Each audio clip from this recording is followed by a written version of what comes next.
Transport TV पर आपका स्वागत है। मैं हूं मनिंदर सिंह और आप देख रहे हैं ground report powered by transport mall. दोस्तों, इस लॉकडाउन के अंदर पूरा जो ट्रांसपोर्ट सेक्टर है उसका बहुत बड़ा लॉस हुआ है। लॉस होना ही था क्योंकि जब चक्का रुक गया तो फिर आमदन भी रुक गई।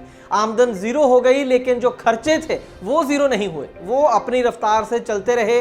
अगर हम सिर्फ डीजल को छोड़ दें तो बाकी जो तमाम खर्चे थे वो ज्यों की त्यों बने रहे। जैसे कि सबसे बड़ा जो खर्चे होते हैं वो ईएमआई और दूसरा इंश्योरेंस, दोनों में ही सरकार ने कोई बहुत बड़ी राहत गाड़ी मालिकों को नहीं दी। लेकिन एक ऐसा खर्चा था जो नॉर्मली बहुत छोटा सा लगता है और हम ज़्यादा ध्यान भी उसके ऊपर नहीं देते हैं, लेकिन लॉकडाउन के चलते कई गाड़ी मालिकों के लिए ये जो छोटा सा खर्चा था वो बहुत बड़ा बन गया, यहाँ तक कि हज़ारों में पहुँच गया। जी हाँ, मैं जिस खर्चे की बात कर रहा हूँ उसका नाम है पार्किंग फीस। आज की इस ग्राउंड रिपोर्ट में हम आपको 2-3 ऐसे केसेस बताएंगे जहां गाड़ी मालिकों को अपनी गाड़ी की पार्किंग हजारों रुपयों में देनी पड़ी इस लॉकडाउन के चलते। आज जो सबसे पहला केस हम आपको दिखाने जा रहे हैं वो है दिल्ली के पहाड़गंज एरिया से।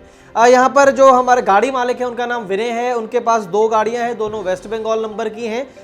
लेकिन जिस दिन ये लॉकडाउन हुआ 21-22 मार्च के आसपास इनकी जो गाड़ियां थी वो दिल्ली के पहाड़गंज एरिया में थी। निश्चित तौर पर वहां पर कोई अनलोडिंग वगैरह करने आए होंगे, लेकिन लॉकडाउन के चलते ये गाड़ियां वहीं पर फंस गई और पूरे लॉकडाउन के दौरान वहां से निकल नहीं पाई ये गाड़ियां। यहां पर मैं आपको ये भी बताना चाहूंगा कि दोनों गाड़ियों के जो ड्राइवर थे वो भी गाड़ियों के अंदर ही रहे लगभग 50 दिन तक, और 50 दिन तक ये जो दोनों गाड़ियां थी वो पहाड़गंज की पार्किंग के अंदर ही खड़ी रही। लेकिन 50 दिन के बाद जब गाड़ी मालिक ने इन गाड़ियों को पार्किंग से निकालना चाहा तो उनके सर पर एक बहुत बड़ा बोझ आन पड़ा पार्किंग फीस के नाम से। जी हाँ, क्योंकि जो पार्किंग का ठेकेदार था, कॉन्ट्रैक्टर था, उसने जो बिल बनाया 2 गाड़ियों का 50 दिन तक वहां रुकने का वो था 53,500 रुपया। जी हाँ, एक गाड़ी का एक दिन का लगभग 535 रुपए, और एक गाड़ी का जो पार्किंग फीस बनी 26,500 और दूसरी की 27,000, कुल मिलाकर 53,500 रुपया इस गाड़ी मालिक को देना पड़ा। और ये चार्जेस जो मैं आपको बता रहा हूँ वो बार्गेनिंग करने के बाद हैं, रिक्वेस्ट करने के बाद हैं, जो थोड़े बहुत कम करने के बाद ये बन गए 53,500 रुपया। आप सोच सकते हैं आज की डेट में लॉकडाउन के चलते सिर्फ पार्किंग फीस के नाम पर इतनी पेमेंट एक गाड़ी मालिक के लिए करनी कितनी मुश्किल है।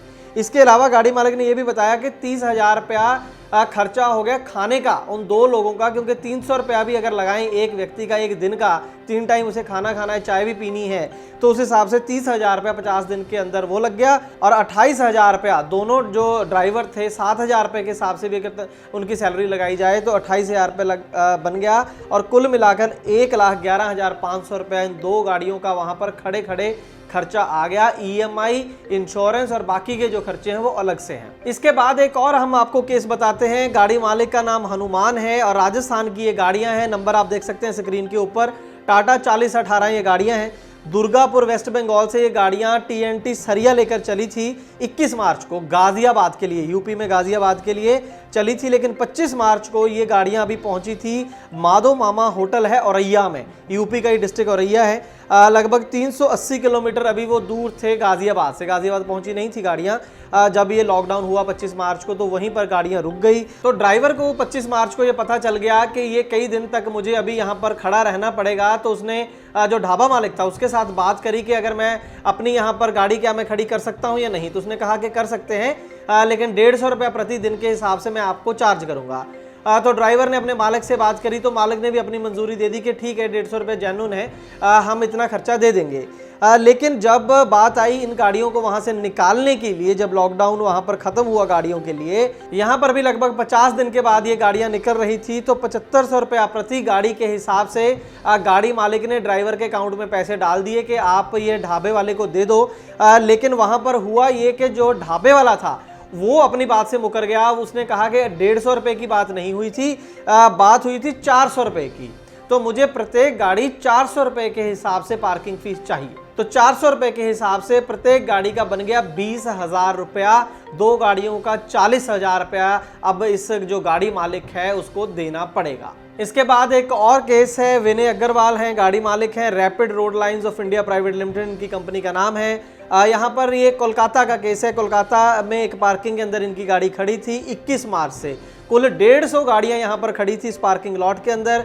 इस पार्किंग लॉट के जो चार्जेस हैं नॉर्मली वो पहले 12 घंटे के 100 रुपये, 24 घंटे के 200 और 10 दिन के बाद अगर 10 दिन तक गाड़ी वहां पर खड़ी रहती है तो 300 रुपये प्रति दिन के हिसाब से वहां पर पार्किंग फीस नॉर्मली ली जाती है। लेकिन इस केस के अंदर यहां पर भी 50 दिन तक गाड़ियां खड़ी रही और यहां पर जो पार्किंग वाले ने बिल बनाया वो 400 रुपये प्रति दिन के हिसाब से बनाया। लॉकडाउन का कोई डिस्काउंट नहीं है, ये नहीं समझा गया है कहीं पर भी कि इनके ऊपर जो है एक मुसीबत आन पड़ी है, कुछ डिस्काउंट कर दें, कुछ पैसे कम कर दें, नहीं, एक्स्ट्रा पैसे मांगे गए हर जगह पर। 400 रुपये प्रति दिन यहाँ भी मांगे गए 20,000 रुपये के हिसाब से गाड़ी के। लेकिन यहाँ पर काफ़ी ज़्यादा नेगोशिएशन उन्होंने की, काफ़ी ज़्यादा मिन्नतें भी की, तो उसके बाद यहाँ पर जो कॉन्ट्रैक्टर था वो 200 रुपये प्रति दिन प्रति वाहन के हिसाब से मान गया और उस हिसाब से जो पेमेंट थी पार्किंग फीस की करके गाड़ी मालिक ने अपनी गाड़ियां वहां से निकाली। तो इस हिसाब से तो मुझे लगता है कि हर जो सेक्टर है असल में ट्रांसपोर्ट सेक्टर का कोई भी सेगमेंट है, चाहे वो टोल वाले हों, डीजल वाले हों, पेट्रोल पंप यानी कि या फिर कोई भी गाड़ी निर्माता कंपनियां हो, सभी को घाटा हुआ है इस लॉकडाउन के दौरान। लेकिन शायद पार्किंग फीस वाले ऐसे हैं जिन्हें चोखा मुनाफा इस लॉकडाउन के चलते हुआ है। कोई भी इंसानियत का मुजाहरा इन जो पार्किंग लॉट्स वाले हैं, कॉन्ट्रैक्टर हैं, उनके द्वारा हमें तो कोई कम से कम ऐसी खबर नहीं मिली है। दबा के लूटा गया है, अच्छी खासी कमाई इन पार्किंग लॉट्स के द्वारा की गई है। यहाँ पर हम आपको ये बताना चाहेंगे कि जो पहला केस हमने आपको दिल्ली का बताया था उसकी आप पार्किंग रिसीट्स देखिए। इन पार्किंग रिसीट से कुछ भी पता नहीं चलता है कि इसका कॉन्ट्रैक्टर कौन है। ना तो कॉन्ट्रैक्टर का कोई फ़ोन नंबर है, ना इससे ये पता चलता है कि कहाँ की एग्जैक्टली पार्किंग लोकेशन क्या है, ना ये पता चलता है कि एमसीडी है जो दिल्ली की उसका पार्किंग लॉट है, उसके द्वारा ऑथराइज किया गया है या दिल्ली सरकार के द्वारा किया गया है। कोई भी जानकारी ऐसी नहीं है। मैं ऐसा इसलिए कह रहा हूं क्योंकि बहुत सारे दिल्ली, नोएडा, गुड़गांव के अंदर ऐसे पार्किंग लॉट देखे गए हैं जो कि बिल्कुल इलीगल होते हैं। उसकी कोई फीस सरकार को जाती ही नहीं है। कई बार कुछ लोकल लेवल के जो बदमाश टाइप लोग होते हैं वो पार्किंग लॉट बना लेते हैं और अच्छी खासी कमाई करते हैं। तो हमें पता नहीं है एग्जैक्टली जिस पार्किंग लॉट की यहाँ पर बात हो रही है, हजारों रुपया वसूला जा रहा है एक गाड़ी से, वो कोई ऑथराइज्ड पार्किंग है भी या नहीं, या सिर्फ ऑथराइज्ड लिख रखा है उसके ऊपर। दूसरी तरफ जो ढाबा मालिक ब्लैकमेल कर रहे हैं गाड़ी मालिकों को, वो तो बेहद शर्मनाक है क्योंकि ये जो ढाबे हैं नेशनल हाईवे के ऊपर, इनकी रोजी रोटी खुद की इन्हीं ट्रकों की वजह से चलती है और मुसीबत के समय अगर ये ढाबा मालिक भी काम नहीं आए गाड़ी मालिकों के, तो फिर कौन आएगा, इस समझ से परे है। सरकार को इस पूरे केस में ज्यादा अपील करने का मन नहीं कर रहा क्योंकि जो सरकार के हाथ में खुद था वो सरकारें नहीं कर सकी। तो पार्किंग लॉट की जो फीस है उसकी ये उम्मीद लगाना कि सरकार कोई ऐसा ऑर्डर जारी करेगी कि वो माफ हो जाएंगी, ये थोड़ा ज्यादा हो जाएगा। आपका क्या तजुर्बा रहा पार्किंग फीस को लेकर इस लॉकडाउन के चलते? क्या आपके साथ भी कुछ ऐसा हुआ जहां पर आपको हजारों रुपया पार्किंग फीस का देना पड़ा? तो हमें कमेंट सेक्शन में जरूर बताइएगा।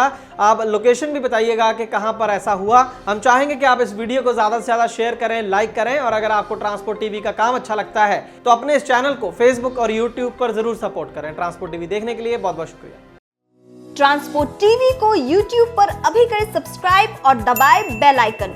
फेसबुक पर लाइक करें हमारा पेज और ट्विटर पर भी करें फॉलो। ट्रांसपोर्ट टीवी, जानकारी लाभकारी।